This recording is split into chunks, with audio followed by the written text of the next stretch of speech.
All right, today we are again jumping a little bit ahead in the Algebra 1 Unit 7 before we move on to Unit 2. Today we are doing Lesson 9. You might remember yesterday we learned how to take a quadratic and rewrite it in factored form. Now we can actually go ahead and solve quadratics by rewriting it in factored form. And once it's in factored form, we could use the zero product property, and that's in the steps here. So whenever we want to solve quadratics by rewriting it in factored form, we first rewrite the equation so that it is set equal to zero. So if it isn't, we have to rewrite it so that it is. Once it's set equal to zero, then we're going to convert the equation to factored form. And to do that, going back to yesterday, we're either going to do that add multiply thing that I talked about yesterday, or we're going to use this difference of perfect squares method of factoring. So that will be step 2. And then once it's in factored form, we can use the zero product property by setting each factor equal to 0 and solving for x. So with that in mind, let's go ahead and look at the examples. So solve the following quadratics by rewriting it in factored form and using the zero product property. So number 1, x squared plus 8x plus 15 equals 0. Step 1 we don't have to worry about because it's already set equal to 0. So we don't have to worry about step 1. What we're going to do is now we're going to convert it to factored form doing that add multiply thing yesterday. What do I mean by that? I mean we need to first think of two numbers that add up to 8 and multiply those same two numbers multiply to 15. So two numbers that when I add them, I get 8. When I multiply those same two numbers, I get 15. Hopefully you realize those two numbers are 3 and 5. Okay, 3 plus 5 is 8, and 3 times 5 is 15. So my factors are going to be x plus 3, x plus 5. Okay, so now I converted it to factored form. Now I can take both factors and set them equal to 0 and solve for x. So x plus 3 equals 0. I'm going to subtract 3 from both sides. So x is going to equal 0 minus 3, which is negative 3. Okay. And then I'm going to do the same thing over here, except I'm going to subtract 5 from both sides. And x is going to equal 0 minus 5, which is negative 5. So my two solutions are x equals negative 3 and x equals negative 5. All right. Number 2, let's do the same thing. So again, I need two numbers, okay? Two numbers that when I add those two numbers, I get negative 10, and when I multiply those same two numbers, I get negative 11, okay? Well, negative 11 is a prime number, meaning its only two factors are 11 and 1. So in order to get this to work out, it looks like the two numbers are going to have to be negative 11 and positive 1, right? Is negative 11 plus 1 equal to negative 10? Yes. Is negative 11 times 1 equal to negative 11? Yes. So my two factors are going to be x minus 1, or x minus 11, excuse me, and then x plus 1. Okay, and then I can do the same thing I did on number 1. I'm going to take x minus 11, set that equal to 0, and then I'm going to take x plus 1 and set that equal to 0. All right, so I'll solve this by adding 11 to both sides. So x is going to equal 0 plus 11, so x will equal 11.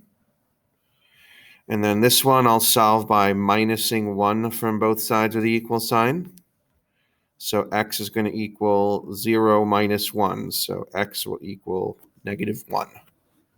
So x equals 11 and x equals negative 1. Okay. So on the first two examples, I did not have to worry about this first step here because it was already set equal to 0. On number 3, though, it is not set equal to 0. It is set equal to 5, which means I do have to worry about that first step.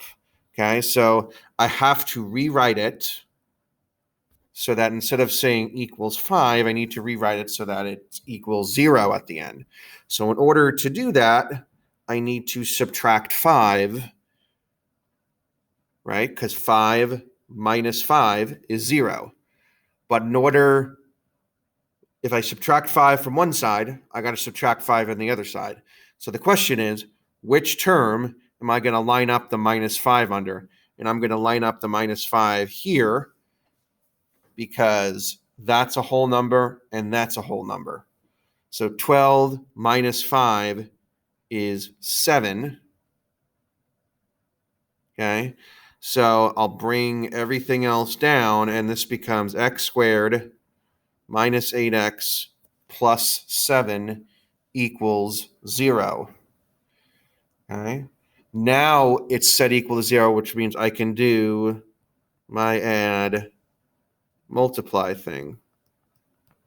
So two numbers that add up to negative 8 and multiply to positive 7. Well, there's only one way that could work.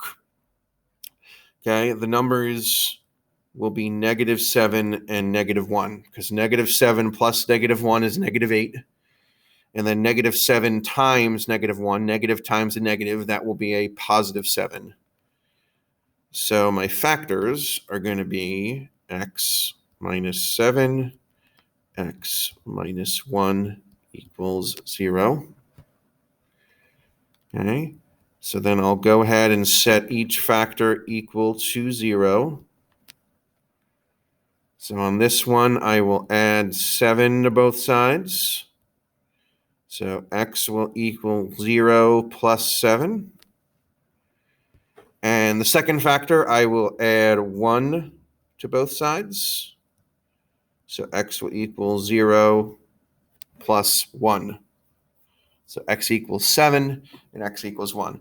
So even though it wasn't set equal to 0, I was still able to solve because I moved this 5 over.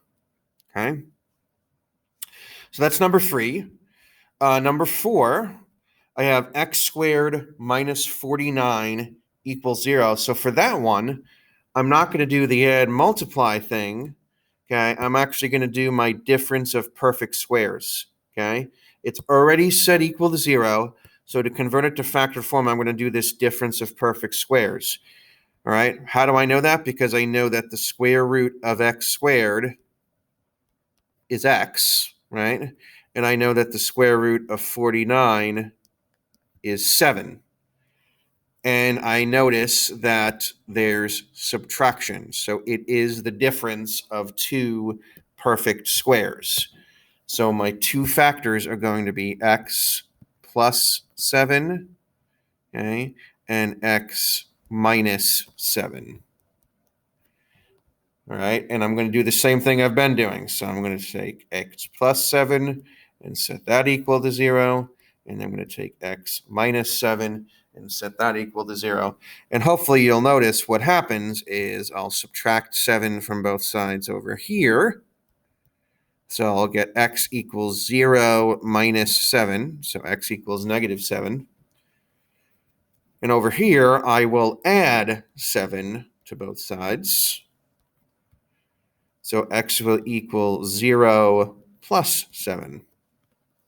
So I'll get x equals negative 7 and x equals positive 7. And that's it for number 4.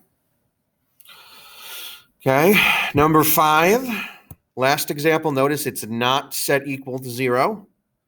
So I have to rewrite it so that it is set equal to 0. So to do that, I need to add 6 to both sides. So I need to add 6 to both sides. So negative 6 plus 6 is 0, and negative 42 plus 6 is going to be negative 36. So I'll have 9x squared minus 36 equals 0. This, once again, is the difference of two perfect squares, because this one's easy, right? Because the square root of 36, I should know, is 6. And the square root of 9x squared is going to be 3x. Right? The square root of 9 is 3. Square root of x squared is x. So my two factors are going to be 3x plus 6 and 3x minus 6. Okay? And I'm going to set those equal to 0.